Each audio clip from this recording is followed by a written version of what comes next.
dalam definisi tadi saya fokus kepada hiya al-mu'jizatul uzma. Ada kata al-uzma di situ. Iya.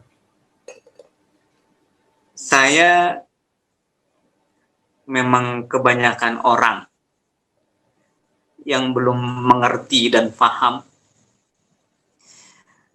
mukjizat Rasulullah yang tampil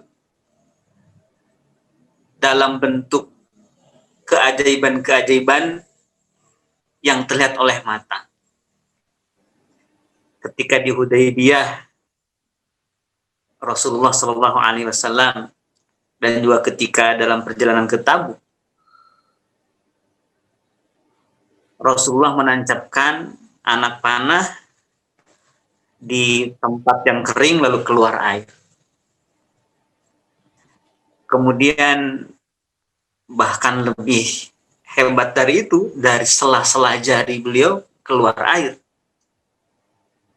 Kemudian juga Rasulullah Shallallahu Alaihi Wasallam diisrokan dan di'rajkan oleh Allah Subhanahu Wa Taala, itu luar biasa. Kemudian banyak hal lain, Rasulullah bisa melempar pasir ketika perang, lalu pasir itu mengenai mata orang-orang kafir di medan perang. Juga di perang Ahzab, Rasulullah SAW bisa melihat gedung-gedung Persia, gedung-gedung Son'a, Syam, ketika memukul batu besar yang menghalangi melangsungkan penggalian parit.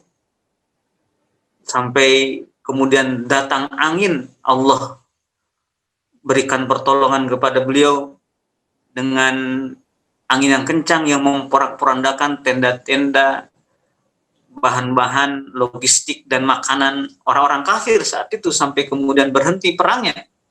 Dan juga Rasulullah SAW pun diberikan kekuatan yang luar biasa saat berperang. Rasulullah SAW bisa bertahan sendirian ketika perang Hunain, misalkan para sahabat kocar kacir, Rasulullah sendiri dan beberapa orang sahabat yang tidak lari, saking gagahnya. Mungkin apa yang tampil dari Rasulullah SAW sebagai yang sangat luar biasa, atau taruhlah misalkan Rasulullah sebagai pemimpin yang hebat, Rasulullah sebagai yang bisa mengendalikan dunia lah, yang sangat luar biasa. Bahkan Rasulullah pun juga diberikan oleh Allah Subhanahu wa Ta'ala hal-hal yang lain yang disebut dalam surah Al-Kautsar itu, ya Al-Kautsar itu sendiri, inna a'tainakal kautsar. Ternyata dari semua mukjizat yang tampil yang Allah berikan kepada Rasulullah yang tampil dari tangan beliau, itu mukjizat biasa. Yang besar adalah Al-Quran yang selalu dibaca, yang berada di hati Rasulullah Sallallahu Alaihi Wasallam.